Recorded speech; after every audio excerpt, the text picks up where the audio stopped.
guys, welcome back to my channel. So basically this video has been extremely overdue. I've had a few people ask me questions about vet school and my pre-vet experience and stuff like that, but with finals and then the holidays, time just completely ran away from me. But here we are, nonetheless, I'm still making this video. So basically I decided to split it up into two separate parts. This first part is going to be my pre-vet experience and like the application process, the GRE, all the stuff leading up to vet school. And then the second part of the video will be like my vet school experience, what classes are like, the hardest classes, stuff like that. So if you have any questions that you want me to answer, feel free to comment it below, or my Instagram username is in the description below, so you can message me on Instagram or however you want to do it. Feel free. And if you're interested in hearing about my experience, then please continue watching. Okay, so the first question was, what was my undergrad major? So I majored in biology. My school didn't have like any of those other animal science majors, so if I did have that, I probably would have chose that path.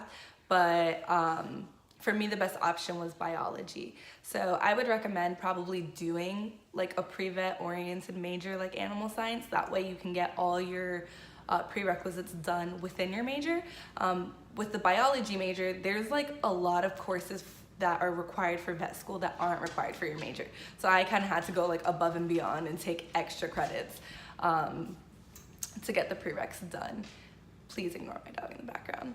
Okay, so the second question was regarding GRE study tips and what I used to prepare for the GRE. So I used the Princeton Review book of 2017, I think the year that I took the GRE. When I figure it out, if I figure it out, I'll put it in the description below if that's something you're interested in. So the reason I recommend that book, or what I think is very beneficial, is that they have these online practice GRE exams that you can take. And it times you, it like locks you off from one section, doesn't let you go back. So it's exactly like the GRE, how it would be proctored. So I thought that was very helpful. I did a few of those just so I was familiar with the exam before I took it. But basically the GRE is gonna be very similar to the SAT. It's just like the SAT on steroids. So the same, I would say it's the same sort of format for reading and math, except the vocabulary in the GRE is like on steroids, basically. So what I recommend for that is that you get the GRE flashcards and you just memorize pretty much every single word in there, because that would really guarantee that you will do pretty well in the reading section. As far as like the math, the actual book itself, I didn't study it like I should have.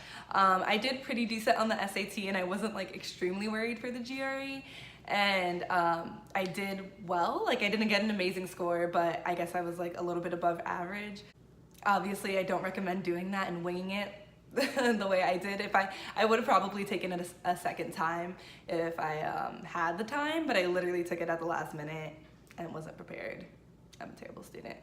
So I would recommend, yeah, going through the book. They have a lot of good like tips and tricks and stuff, and especially for like the essay, I definitely recommend it for the essay because it tells you like what they're looking for, how to write a really well-written essay in the short amount of time they give you, stuff like that. So yeah, both of those were really good tools. As far as other, I'm sure there are many other GRE practice books and stuff that you could use. That's just the one that I used. Okay, so the next question is about the application process and the admissions process. So as far as I know, VMCAS, the VMCA, platform is the only way to apply to vet school within the US. I think it is probably different, and they probably have different processes outside of America, like different countries. But within the US, you're gonna use the VMCAS, and basically you're gonna fill everything out in that one website, and then they're gonna send it out to all the schools that you choose. So you're gonna fill in all your grades from college, the classes you took in college and the grades you got. And for me, I took college classes in high school. So I did dual enrollment in AP. So if you did anything like that, or like IB classes, you're gonna have to include those. So you might as well from now start keeping track, or like keep your transcripts or whatever you need to do of the classes you're taking, the grades you got and stuff, because you're gonna input all of that. Even though you send them in your transcripts, you still gotta put it all in. It doesn't make sense. But on top of that, you're also gonna put in all the volunteer experience you've had in your life. So anything related to animals that you've done, you're gonna include that. And then you're also gonna put in your work experience, and that doesn't have to be veterinary related. You can put jobs outside of veterinary medicine. You wanna look like the most well-rounded applicant possible.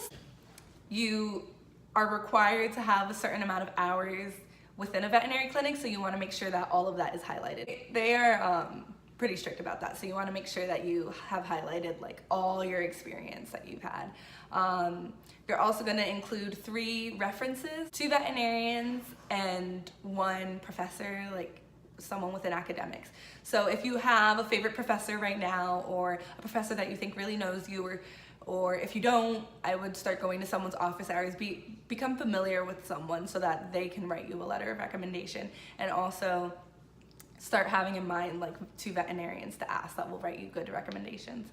One thing that they told me, or someone recommended to me or advised, was that when you get to filling out your application and it asks for your references, you have the option to read their letter of recommendation or not to be able to view it. I was told by an admissions counselor to not view it.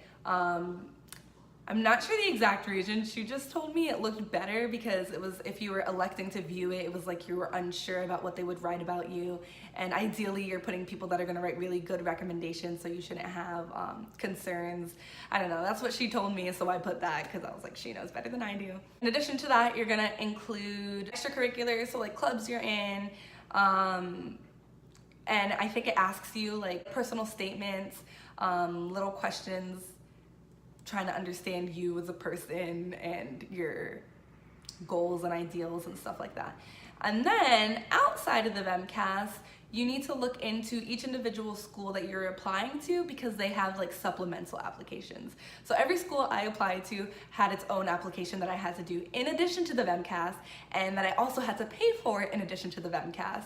So that's something you should look into. For example, Tuskegee, they required that I fill out this evaluation form. I had to have 2 professors evaluate me and mail it in to them. And then I also had to pay like an extra $100, and I had to fill out like a mini application online as well. So look into those too, that's very important. So in addition to that, you're gonna submit every transcript that you have to the VEMCAS. They give you the address on the website, but you're gonna submit every transcript to them. So for me, the college classes that I took in high school showed up on my undergrad transcript, so I didn't have to get like an extra transcript for that. My 1 transcript from graduating undergrad had a majority of my classes. But I also took a lot of classes on online schools and other universities, so I had to send in like 4 different transcripts from 4 different schools, and you want to be on top of that, because I had an issue where one school didn't send in the transcript even after I paid for it, and it caused the biggest spiral of confusion and frustration, and I almost did not get to go to vet school because of it. So I would really be on top of it. Make sure you get your transcripts in as soon as possible. So after you submit your VEMCAS and they process your application, now it's sent out to the schools, and then you're gonna start hearing back, I think, as early as, I wanna say January, with like decisions if you've been selected for an interview. If you do get the interview, they're gonna give you a set date, and it's gonna be formal. You're gonna dress up, you're gonna wear a suit. So yeah, I wore like a nice shirt, so like a shirt like this, and then a pantsuit on top. And they're gonna ask you everything about application, basically. So I had 2 interviews, and they're both very similar. They're gonna ask you, oh, you said that you did research in this area. Can you tell me a little bit more about that? Or they're gonna ask you questions about like, who was a mentor in your life? They're gonna ask you ethical questions. So like, what's your stance on euthanasia and overpopulations and kill shelters and stuff like that. So I beforehand started looking into like types of questions they ask in interviews, and just kind of answering them for myself, so that I had already like figured out my stance for all these questions, like especially the ethical questions. So you can like Google online like vet school interview questions and just go through it that way, that you have an idea for yourself, so that if they ask it to you in your interview, you don't have to sit there for 5 minutes and figure out your answer. Like, you've already figured it out for yourself. I know the interview process is very intimidating, but I think they do a very good job in trying to make you feel comfortable, that it's a conversation. You're usually in a room with, in one of my interviews, it was 2 professors. In another interview, it was 2 professors and a veterinary student.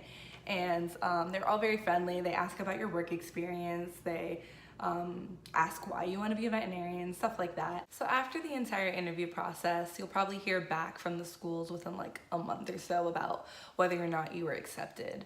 One thing I had forgotten to mention was actually that you can be waitlisted prior to the interviews. So for example, I was told that I didn't get an interview with the school, but I was on the wait list. So basically, if people, I guess, don't show up or something, then they give the people on the wait list an opportunity to go to the interview. So they call me back later and they're like, oh, you got an interview, congratulations, da da da da.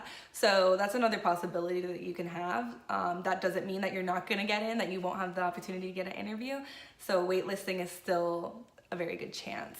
But after the interview process, they don't waitlist anybody. Then you're told yes or no for sure. So you'll get your emails back, or I'm pretty sure they all sent out emails and let you know whether or not you were accepted.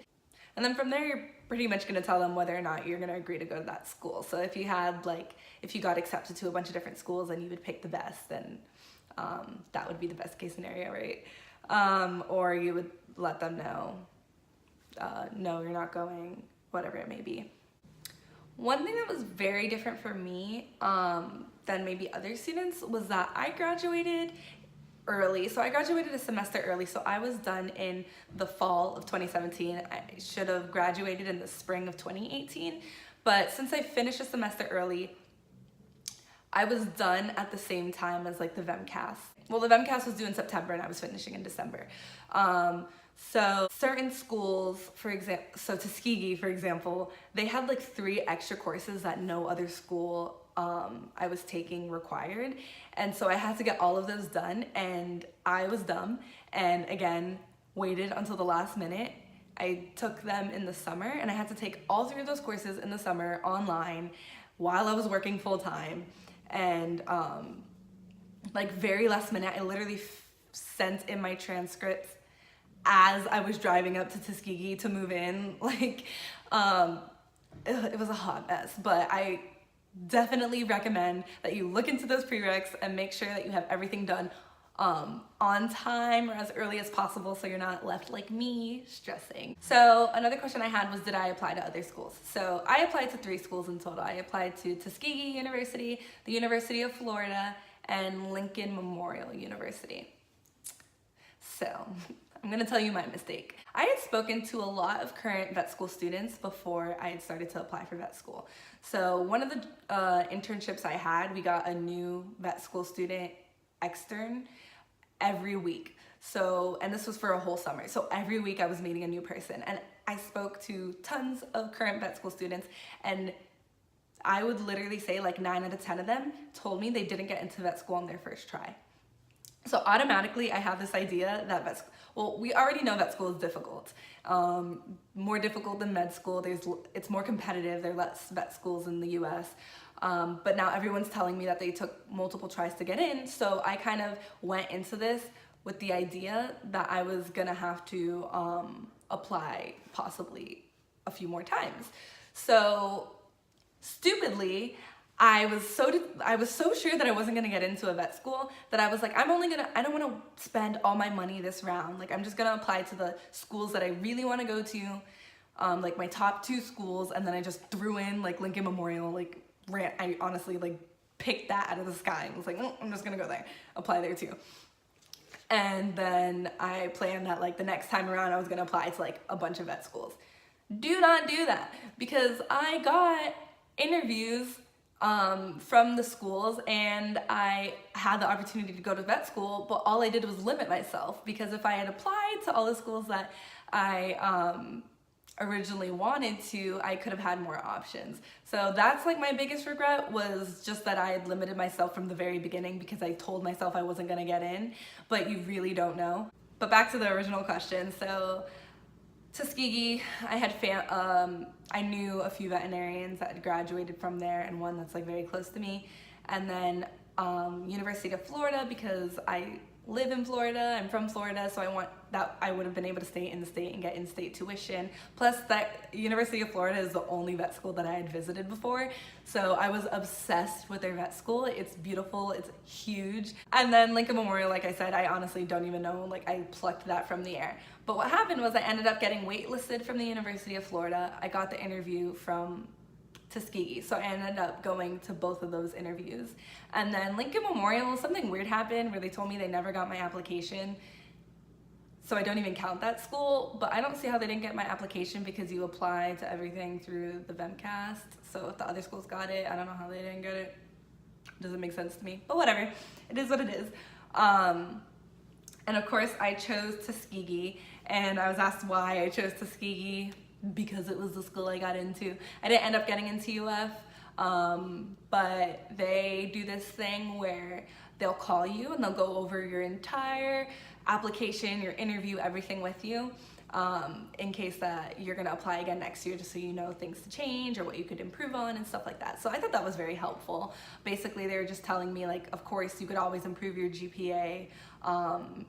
I had a ton of experience working in veterinary clinics. I worked since I was 16 until I was 22, and I volunteered tons of hours and stuff like that. So she said as far as that was concerned, that wasn't a problem, but I think it all came down to like GPA, like my GPA could have been stronger. So the last question is gonna be advice that I have for pre-vet students. First one is gonna be, of course, to look up your prerequisites.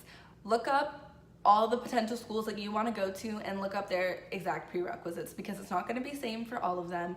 Your school might not offer all of these options, so you're going to have to look for alternative schools, online schools, and stuff that you can take these courses at. My mistake, I found this school online that I could have taken animal science and animal nutrition at, and it would have cost like $300. I didn't end up doing that, long story. I ended up taking it at this other school that cost $3,000. So you could potentially save yourself a lot of money if you don't wait till the last minute. Moral of the story is don't wait till the last minute to do anything. I also recommend that you get yourself involved, like I said, so that you're the most well-rounded applicant. So for me, I knew my GPA was not my strong point. I had like a 3.3 GPA, and they say for vet school, you ideally want a 3.6 and higher. So I knew my GPA was already like lower than the average. So I wanted my application to be like beautiful in every other aspect, basically. So like I said, I started working from 16 in an animal clinic. If you are already in college, it is obviously not too late. Get yourself into a clinic, whether that's as a kennel technician, as a vet assistant, vet tech. Like I started as a kennel tech and worked my way up to a vet tech. But the most experience you can get, the better. Even if you can't get a job as a vet tech, if you work as a kennel tech but then can intern at another clinic or something, watching what the vet techs do and stuff, that way you're at least a little familiar. That's not only gonna help you with your application, but it's gonna help you once you get to vet school. I think it's definitely gonna be very beneficial for you in the long run. In addition to that, I recommend that you need to have like some experience in research. So like I said, if there's like a professor that you like, go ask them, see if they're like doing any research that you're interested in. That's what I did. There was one class that I was really interested in. It was, I think it was ecology. It was like my favorite class that I had taken. So I reached out to that professor, and he didn't have any research positions that I could help him, but he directed me towards our TA for that class. His name was Chris, and Chris ended up asking, like he asked for my resume and stuff like that, and then eventually he let me help him out with his research. And honestly, that was probably one of the best experiences and one of the best things that I could have ever done. He helped me out in so many ways possible you don't even understand. Like, that opened doors for me.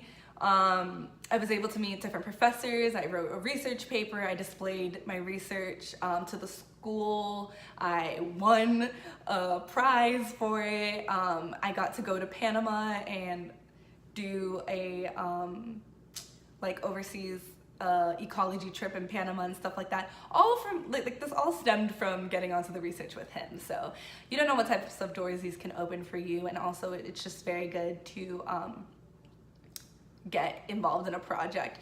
So Chris's project had to do with measuring mercury toxicity in this endangered species of fish called the Goliath grouper. Marine life was never like my interest, you know, I'm more like small animal minded, but I still thought that research suited me because it still had to do with conservation, it still had to do with animals. Went out with him once to like catch these fish. Most of the stuff I helped him out with was in the lab, but one time I got to go on the field with him and it was so much fun. But basically we were catching these fish, and these are like 300-pound fish, like they're massive, they're about as long as me, and he's taking like biopsies of them and like blood samples and all this cool stuff. So it was still amazing because it's still science and it's still stuff that excites you, and you're testing their urine and you're testing their blood and all this, and you're testing their food contents and stuff. So it still applied, I think, to like my path, but I think it was something unique and something different that a lot of people aren't doing. So if there's like a project that you can find that still somewhat relates to what you want to do, even if it doesn't relate to what you want to do, even if it's in like chemistry, that doesn't even matter, I say go for it. And it's going to open doors for you, and it's going to be an amazing experience, hopefully. Even if it's a terrible experience, you're still going to walk away from it with learning something, and you're going to grow from it. So I definitely recommend getting into something like that. Along with that, I volunteered at a lot of different places. So I did small animal, I did equine, I did wildlife, I did exotic animals. So I literally hit like every single grouping of animal out there. So if you can do that, if there's a wildlife rescue near you, if there's a zoo, if there's like an aquarium, anything like that. Like the more the merrier, more diverse the better. Like anything you can get into is gonna help with your application. And then like I said before, how you're gonna put your jobs into your VMCAS, I only put my jobs within veterinary medicine, and that was a mistake for me because like I said, when I didn't get into UF and I called and I spoke to them, she was asking me like, oh, I see like you're obviously very experienced in veterinary medicine, but were there any other jobs you had? And like I told her, I was like, oh yeah, I'm a lacrosse coach. And she's like, oh, that would have been amazing, like you should have put that on your application. And I'm like, I didn't even think about it. So literally anything, put it on there, it can help. And the last thing that I'm gonna recommend is that you get a journal. This is what the admissions counselor way back in the day told me, was that you get a journal and you write down every volunteer opportunity you have. So I started this late. I started this like my junior year of college, but I had been volunteering since like middle school. So if you can right now remember the things that you did in middle school and high school and stuff, I would write it all down in the journal, and then from now on, everything you do, write it in there. So I would write the person I was working under, kind of like the organization, the days I went, how many hours I spent there, and what I did. Because when you get to your VMCAS, it's gonna ask you kind of like a little description of the thing. So you wanna like highlight the most important things. So for example, I worked at this I interned at an equine clinic for the entire summer, like I was saying, and it's gonna ask you a little description. So I looked in the journal and I like picked out like what I thought were like the most exciting things that I did. So like the first day there, I got to help on a new castration of a horse, and then I got to help with endoscopy, so like placing the scopes up their nose to like look for blockages and stuff like that, and just like stuff that I'd never seen before and things that I thought were like unique and exciting. I had everything jotted down. I had like even the most simple, like today I helped pick hooves and I gave this horse a bath. But that way, like when it comes down to it, when you can't remember the exact details, you have everything written down and you can pick and choose what you want to include. So I definitely recommend that. Getting a book, I named it My Vet School Journal. I still have it. And it was everything I volunteered in, every job I worked, how many hours I worked at those jobs that I had quit or like I had to move away from. I called them, had them like look up how many hours I worked, and I wrote it down there. That way I didn't have to keep going back over and over. I had it in one place. So that I recommend. You have something like that, somewhere where you can jot down ideas of places you want to volunteer in the future, study abroad opportunities, anything like that, schools that you want to get into, the prereqs that you have to get done. Just so that you can have everything in one place, I recommend that. So that's all I have for you today. I hope that this video was beneficial for you. I hope that I answered some important questions for you. If I didn't, like I said, please don't hesitate to reach out to me. You can ask me anything, anytime, and I will do my best to help out. So I hope you guys have an amazing rest of your break, what is left of it, and have an exciting semester. I'll see you later.